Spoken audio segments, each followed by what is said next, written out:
Vous arrivez à nous de voir des manifestations démoniaques. Alors pour vous, peut-être que ça ne vous parle pas. Je ne sais pas si quelqu'un a déjà vu un démon. Est-ce que quelqu'un a déjà vu un esprit? Voilà, il y en a au moins 1, 2, 3, ça se bouscule pas, 4, même des enfants, 5, c'est incroyable. Il y en a qui ont vu, moi quand j'étais petit, régulièrement je voyais des démons. Et mes frères et moi, on avait peur régulièrement. Alors mon grand-père qui était Ktaleb, un Ktaleb c'est un genre de saint considéré dans l'islam comme quelqu'un qui peut guérir, qui peut faire beaucoup de choses. Donc on va le voir pour réussir ses examens, pour le mariage, pour avoir des enfants, etc. Donc c'est quelqu'un qui utilise le Coran pour essayer de faire des miracles. Et mon grand-père paternel venait à la maison, écrivait des sourates sur les murs et il cachait, c'était tapissé dessus pour pas qu'on voit les sourates, pour soi-disant nous protéger. Mais ça n'empêchait pas ces manifestations de continuer malheureusement. On avait toujours peur. Et mon petit frère Hichem, moi je suis l'aîné, mon petit frère Hichem, à l'âge de 6 ans, pour la première fois, il voit une manifestation différente. Et cette présence, elle est éclatante de lumière. Et cette présence, elle dit à mon petit frère Hichem, ne t'inquiète pas, je suis Jésus. Et ça, c'est extraordinaire parce que mon père ne nous avait pas encore enseigné sur Jésus. Et là, il rencontre Jésus. Alors, à partir de ce jour-là, Jésus dira à mon petit frère, prends soin de ta maman. Et alors, nous, on ne savait pas, quand on est petit, on ne se rend pas compte des histoires des parents. Parfois, c'est des gros problèmes. Et en fin de compte, ma mère et mon père étaient en transition pour le divorce. Ce n'était pas encore enclenché, mais ma mère vivait le calvaire avec mon père. Et donc là, mon petit frère, à partir de ce jour-là, a pris soin de notre mère. Nous, on ne savait rien de quoi que ce soit. Mais surtout, il a arrêté de faire la prière musulmane avec nous. Quand il a arrêté de faire la prière musulmane, on ne savait pas pourquoi. Il ne nous avait pas dit ce qui s'était passé. Il ne nous avait rien dit. Mais 2 ans plus tard, mon petit frère Hichem tombait très malade. Et c'était en France. On était en France de ce temps-là.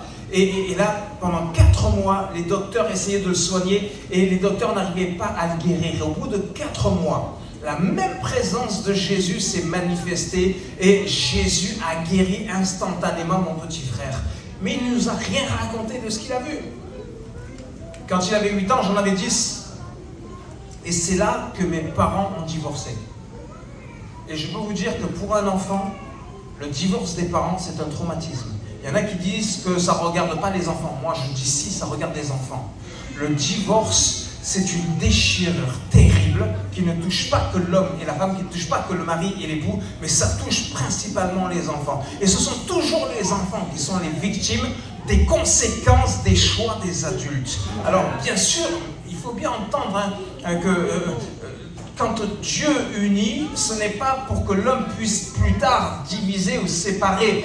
Donc que l'homme ne sépare pas ce que Dieu a uni. Mais ma mère a appris que mon père avait une autre femme. Vous savez, dans l'islam, on a droit à 4 épouses. Il y en a qui sont jaloux là. 4 épouses. Mais ma mère, qui est française d'origine italienne, ça, elle ne pouvait pas accepter que mon père ait une autre femme.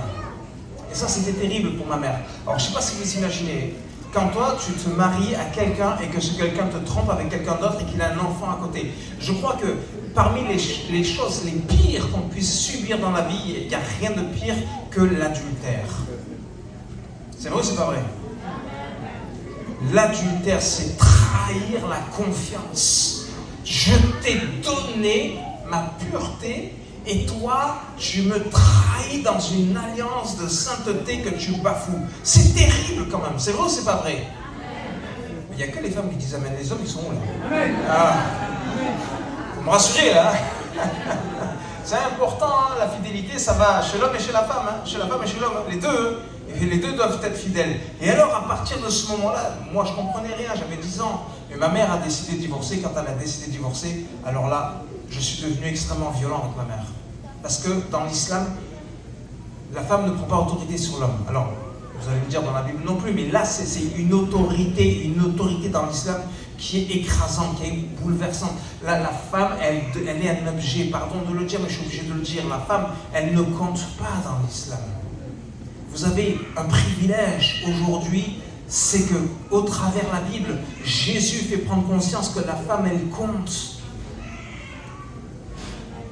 Amen. Yes. Alléluia. On On est dans l'équilibre de la parole de Dieu. L'équilibre de la parole de Dieu. C'est important. On n'est pas dans du féminisme. Moi, le féminisme, c'est pas biblique. C'est pas bon du tout. On est dans des extrêmes. C'est une vengeance sur tout ce qui a été subi sur les femmes pendant des décennies, des siècles, des millénaires. Non, il n'y a pas de vengeance. Avec la parole de Dieu, on ne vit pas avec la vengeance. On vit avec l'équilibre. L'homme a sa place et la femme a sa place. Mais moi, dans l'islam, je n'étais pas du tout conçu dans cette mentalité-là. Donc ma mère, je l'ai reniée, je l'ai rejetée, je lui ai fait subir des choses que vous ne pouvez même pas imaginer. Vous ne pouvez même pas imaginer. Et je regrette amèrement ce que j'ai fait subir à ma mère. Et à partir de là, ben oui. Ma mère, elle allait très très mal. Elle allait très très mal. Imaginez-vous subir et vivre un divorce. C'est un traumatisme, un divorce. Et donc, imaginez-vous son père, italien, qui quand elle s'est mise avec mon père, le racisme s'est élevé parce qu'on déteste les Arabes. Il y a des cultures qui détestent les Arabes, il y a des cultures qui détestent les Africains, il y en a qui détestent les Blancs, il y en a qui... C'est vrai ou c'est pas vrai? Oui. Mexicains aussi. Les Latinos.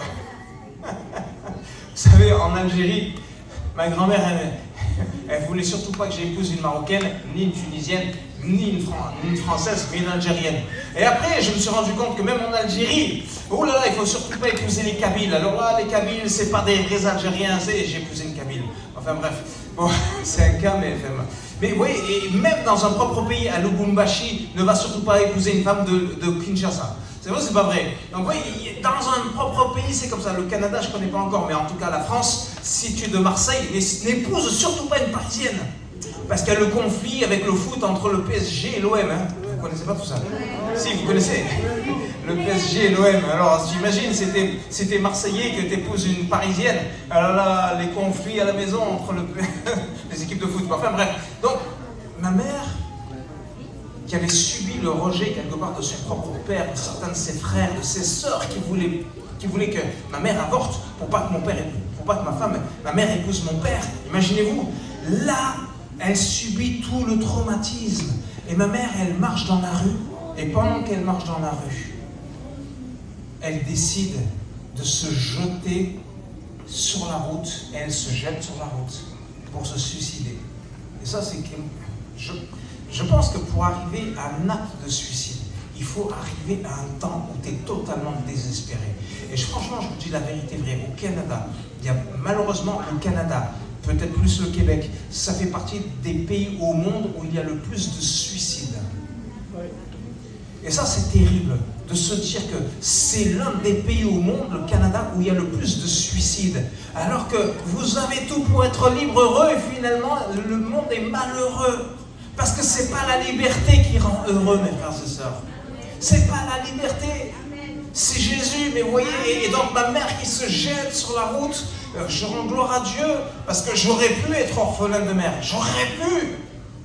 Et je pense à tous ces enfants qui sont devenus orphelins parce que leur mère s'est suicidée. Je pense à tous ces enfants qui sont devenus orphelins de père parce que leur père s'est suicidé. C'est terrible de s'imaginer que tu as un père ou une mère qui ait pu se suicider. C'est vrai ou c'est pas vrai? Et peut-être qu'il y en a ici qui sont orphelins, qui ont été peut-être orphelins très tôt. En tout cas, ma mère, quand elle s'est jetée sur la route, le conducteur, il a eu très peur. Et je rends gloire à Dieu parce qu'il a pu freiner. Et quand il a freiné, imaginez-vous le regard. Si ça vous est arrivé d'être proche d'écraser quelqu'un, la peur que ça peut faire en vous, le conducteur est sorti de la voiture. Et quand il s'est approché de ma mère, il s'avère que c'était le hasard de Dieu, c'était le pasteur de la ville, là où on habitait. Et donc ce pasteur a commencé à prendre soin de ma mère. Il a parlé, il a été à son écoute. Et ma mère a donné sa vie à Jésus. Et quand ma mère a donné sa vie à Jésus, vous dites Amen, et moi je n'ai pas dit Amen à ce temps-là. Moi je disais Amen, parce que j'étais musulman. Mais quand j'ai eu l'âge de 15 ans, ma mère elle a craqué face à ma violence, parce qu'elle avait perdu toute autorité sur ma vie. Et là, elle m'a laissé partir vivre chez mon père. Et quand je suis parti vivre chez mon père, j'ai pratiqué encore plus l'islam. Et mon père est prof d'arts martiaux aussi, donc je suis devenu moi-même champion de France en Viet Vo Dao. Le Viet Vo Dao, c'est un art martial vietnamien. J'étais moi-même devenu entraîneur. Et là, chez mon père, Alors, chez mon père, quand j'ai vécu chez mon père, là, mon petit frère, Hichem, il est parti dans l'église que fréquentait ma mère. Et quand il est rentré dans cette église, il est devenu chrétien. C'était une catastrophe pour moi. C'est une catastrophe parce que dans notre famille, c'était la première fois qu'on voyait quelqu'un dans notre famille quitter l'islam et devenir chrétien. Alors vous vous rendez pas compte. Mais vous ne savez peut-être pas. Alors je ne veux pas te dire, malheureusement, je ne sais pas, j'en sais rien, mais pour moi, qu'importe, je suis un descendant direct de Mohammed, le prophète de l'islam. Je suis un descendant direct. Je m'appelle Garziz, mais en réalité, mon vrai nom de famille, c'est Halawi. Mais ce nom de famille, Halawi, ça a été retiré par les Français quand ils sont venus coloniser l'Algérie en 1830. En 1830, ils ont trouvé un gars, c'était à Guelma, la ville de mon père, mon grand-père, là où ils sont nés. Et le premier Algérien qu'ils ont trouvé, c'est quoi ton nom? Il a dit Garziz, et les Français ont décrété, maintenant tout le monde s'appelle Garziz.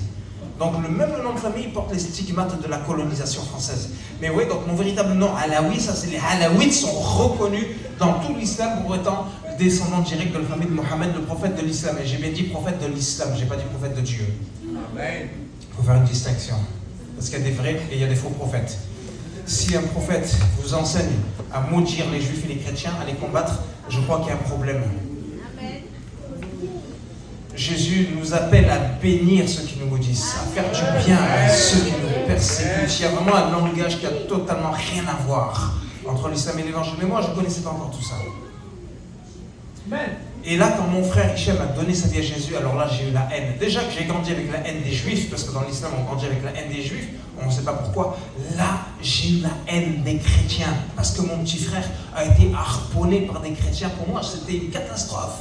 C'était un tsunami qui venait frapper ma vie. Comment il quitte l'islam, la meilleure des religions? À cette époque, je pensais comme ça. Et puis là, j'ai vu mon deuxième frère, Reda, donner lui aussi sa vie à Jésus. Et alors là, purée, mais j'avais la honte.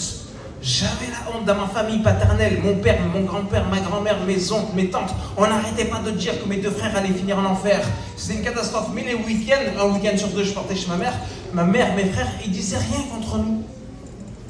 Et puis quand j'ai eu l'âge de 20 ans, mon père a dit, maintenant tu vas plus chez ta mère. Et quand il a dit, tu vas plus chez ta mère,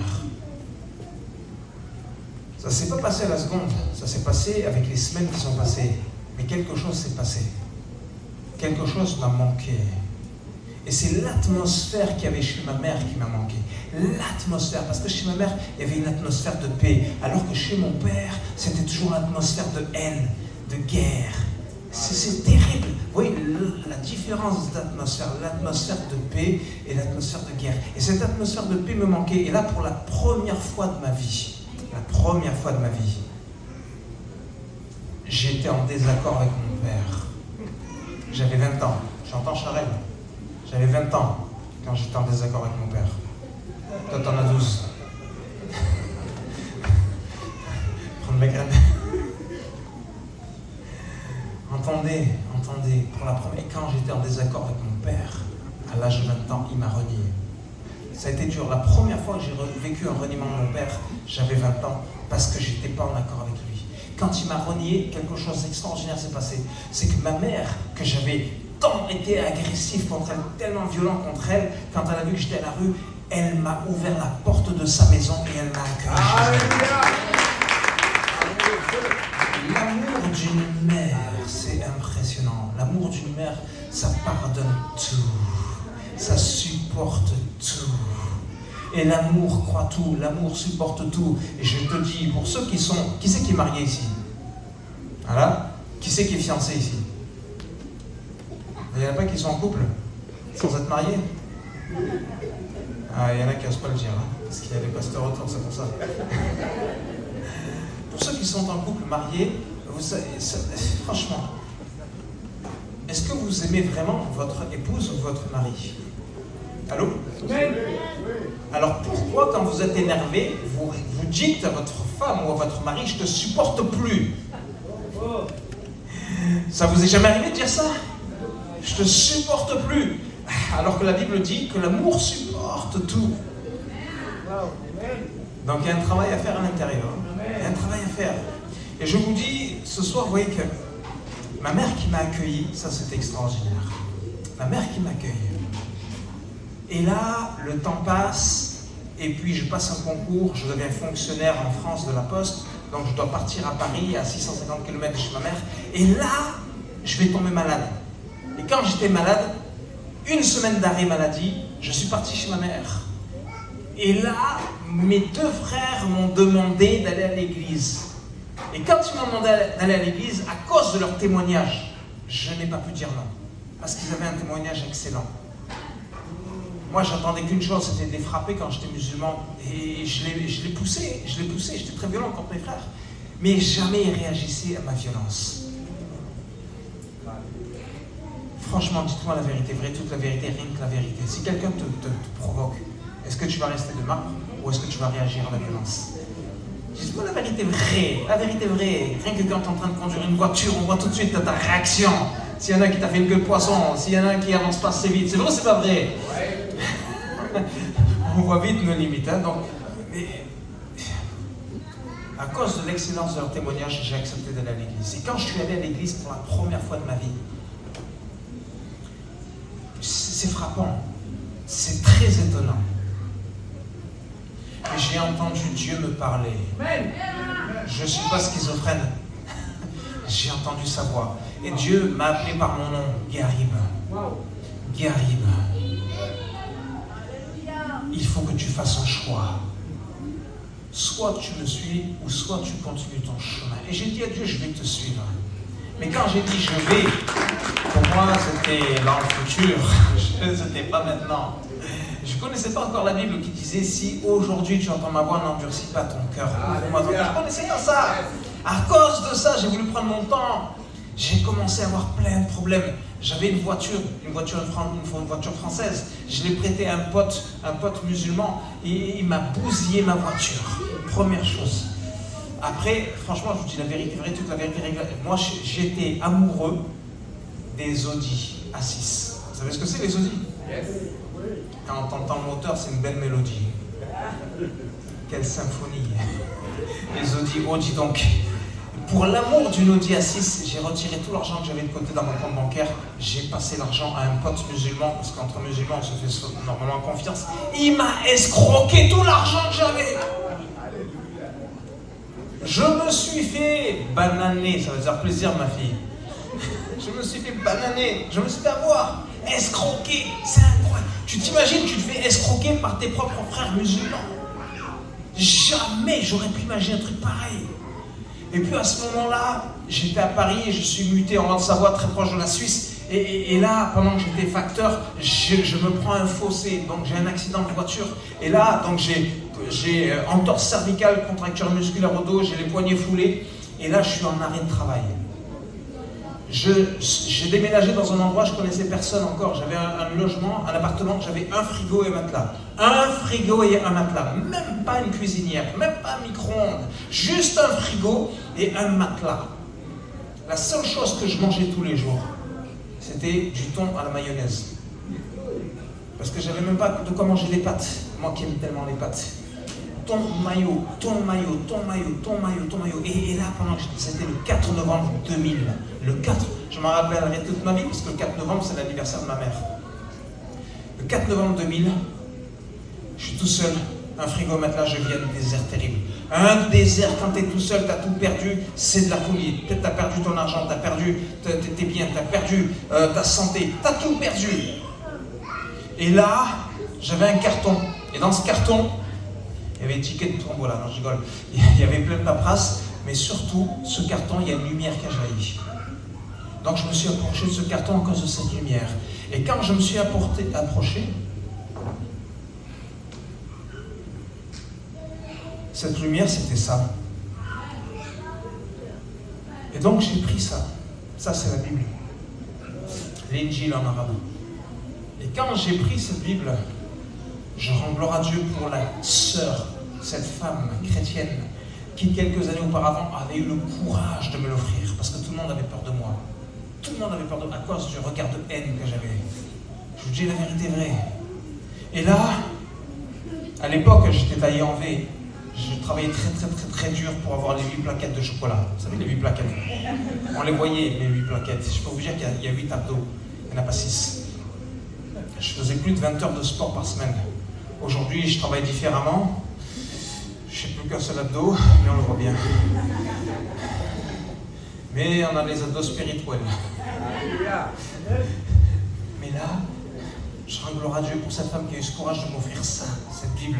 Même si je ne l'ai pas lu tout de suite, quand j'ai été ébranlé, là, j'ai vu la lumière. Parce que les ténèbres qui étaient autour de moi ont été ébranlées, brisées, détruites. Donc j'ai pu voir la lumière. Et j'ai ouvert ce livre. Et quand j'ai ouvert ce livre, le hasard de Dieu, vous savez, la Bible, elle est vivante. Amen. Alléluia. Amen. La Bible, elle parle. Si tu l'ouvres, ça va te parler. Je te parle à toi qui m'entends. Et là, quand j'ouvre, dans ma Bible, c'est écrit là. Exode chapitre 3, verset 7. Dans ma page à gauche, tout en haut à gauche, l'Éternel dit: j'ai bien vu la misère de mon peuple qui est en Égypte, et j'ai entendu son cri à cause de ses oppresseurs, car je connais ses douleurs. Je suis descendu pour le délivrer de la main des Égyptiens et pour le faire monter dans un pays, un bon et vaste pays, découlant de lait, de miel, etc. Verset 9. Maintenant le cri des Israélites est venu jusqu'à moi et j'ai vu l'oppression que leur font subir les Égyptiens. Quand j'ai lu ça, j'ai vraiment senti que Dieu était proche de moi. Dans l'islam, Dieu est très loin, il ne s'intéresse pas à nous. C'est ce qu'on nous enseigne dans l'islam. Il ne s'intéresse pas à nous. On n'est pas grand-chose, on ne l'intéresse pas. Mais ici, je découvre que Dieu est proche de moi, qu'il a vu la misère de ma vie, qu'il a vu l'oppression que je subissais. Et alors là, j'ai commencé à lire la Bible. Moi qui vivais des journées d'enfer, parce que c'est une journée à rien faire, tu es chez toi à la maison, tu ne peux pas bouger, tu as tout perdu. C'est horrible. Mais je bouffais cette parole. Je bouffais jusqu'à tomber sur Jean chapitre 1er. Quand j'ai commencé à découvrir l'évangile, parce que dans l'islam, j'ai entendu parler de Jésus. On connaît Jésus comme un prophète, mais on ne connaît pas l'histoire de Jésus dans l'islam. Mais là, quand je découvre l'histoire de Jésus dans l'évangile, c'est extraordinaire. Surtout Jean chapitre 1er, c'est là que ça m'a bouleversé, parce que dans l'islam, moi je connaissais ce verset islamique qui dit « Sina Isa kelimat Allah ». Vous avez compris? Vous ne comprenez pas? Il n'y a pas de ton interprétation ici. C'est pas vrai.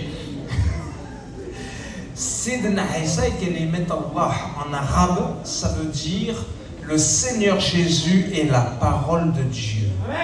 Tous les musulmans, la plupart des musulmans connaissent ce verset islamique. Ils le connaissent, mais tu peux connaître sans comprendre malheureusement. Mais ce jour-là, quand je suis tombé sur Jean chapitre 1er, ça m'a personnellement percuté dans mon cœur, parce que je suis en train de lire que au commencement était la parole, et la parole était avec Dieu, et la parole était Dieu. Elle était au commencement avec Dieu, tout a été fait par elle, et rien de ce qui a été fait n'a été fait sans elle. En elle était la vie, et la vie était la lumière des hommes. Et ça, c'est extraordinaire, parce que quand j'ai découvert ce verset, le verset coranique est venu rebondir dans ma mémoire, et le Saint-Esprit est venu m'apporter la révélation. Aujourd'hui, je suis convaincu que maintenant, si vous fermez les yeux, et que le pasteur Jésus, j'aime bien dire Jésus, je dis pas Jesus, j'aime bien dire Jésus.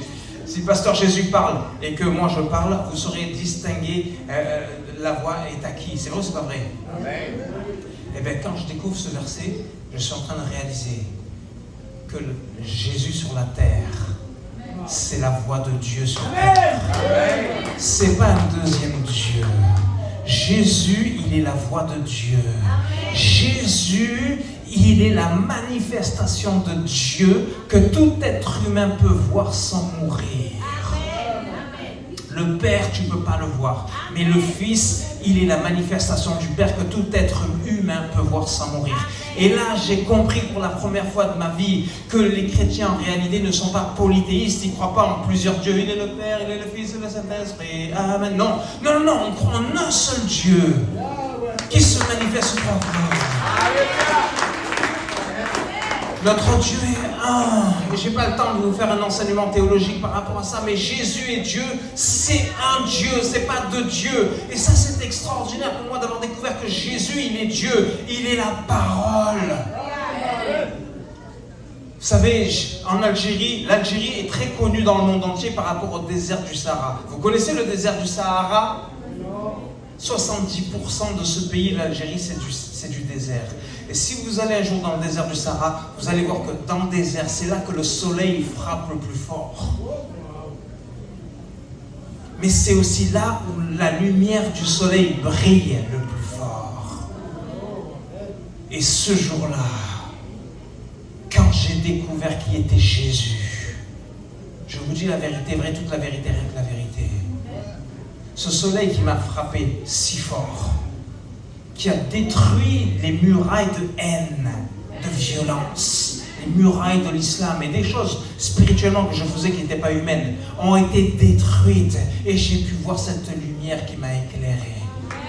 J'ai réalisé que Jésus avait donné sa vie pour moi, pour que je puisse échapper à l'enfer. Ça, c'était extraordinaire. Et là, mon arrêt de travail durait 4 mois, donc je suis reparti chez ma mère, j'ai fréquenté l'église, et le pasteur de l'église, mon pasteur qui était à la retraite, il faisait 10 réunions par semaine, 10, parce qu'il avait l'église mère et les églises sœurs, et je lui demandais de venir me chercher chez moi, parce que comme ça j'étais avec lui dans la voiture, et pendant tout le long où on allait à l'église, je le harcelais de questions, parce que j'avais été enseigné dans l'islam contre des choses fausses contre l'évangile, et j'avais besoin de faire la lumière sur la vérité. Donc il prenait ce temps pendant 4 mois, j'allais 10 fois par semaine à l'église avec ma minerve, avec mes contractions musculaires, mon arrêt maladie, et j'allais à l'église et je le harcelais de questions, aller-retour. Je voulais tout savoir. Je voulais, toi ce soir, est-ce que tu veux tout savoir? J'avais besoin de connaître la vérité. Tous les prophètes ont parlé d'un chemin à suivre. Tous les prophètes ont parlé de la vérité. Mais Jésus, il est le seul qui a dit « Je suis le chemin ». Il est le seul qui a dit « Je suis la vérité ». Il est le seul qui a dit « Je suis la vie ». Il est le seul. Il n'y en a pas deux. Alors ce soir, je vous dis, quand j'ai rencontré Jésus ce jour-là, la première pensée qui m'est venue, c'est de retourner chez ma mère pour demander à ma mère pardon pour tout le mal que je lui ai fait subir. Pour demander à mes frères pardon pour tout le mal que je leur ai fait subir. Et de la même façon que Jésus m'a réconcilié avec ma mère et mes frères de chair, il m'a réconcilié avec les Juifs que je haïssais. Dieu, le Père, est l'auteur de la famille. Le diable est l'auteur de la destruction de la famille. Mais Jésus est l'auteur de la réconciliation de la famille. Et ce soir, je te dirai une chose. Quand le Seigneur t'a créé, il ne t'a pas créé pour te haïr avec ta famille. Il ne t'a pas créé pour te diviser avec ta famille. Il t'a créé de manière pure. Mais le diable est venu semer une corruption, une semence corruptive pour te déchirer dans ta vie, pour enlever tes bénédictions, pour éclater ta famille. Mais Jésus a donné sa vie. Il a donné sa vie afin que toi, qui n'as pas les moyens de pouvoir te racheter auprès de Dieu, eh bien que tu puisses être pardonné de tous tes péchés, que tu puisses être libéré de tous tes vices cachés, de ton péché, de tout le mal qui t'habite. Il est venu te libérer. Et ça, c'est extraordinaire.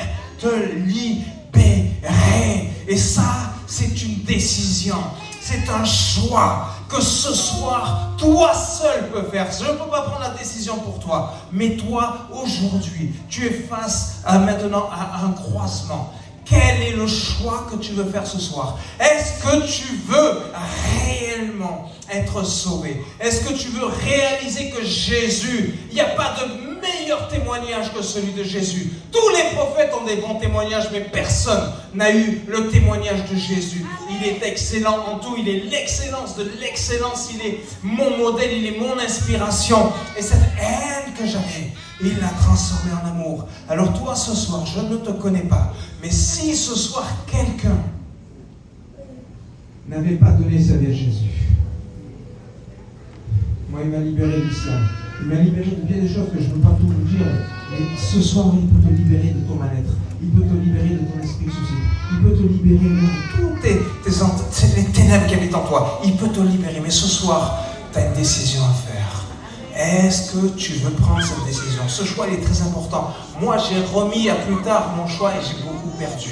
Aujourd'hui, si tu entends la voix de ton Seigneur parler, n'endurcis pas ton cœur. N'endurcis pas ton cœur. Est-ce que quelqu'un, merci, est-ce que quelqu'un ce soir a envie de donner sa vie à Jésus? Le Seigneur t'appelle. Il t'appelle. Si ça résonne dans ton cœur de donner ta vie à Jésus, il est capable de te pardonner de tous tes péchés.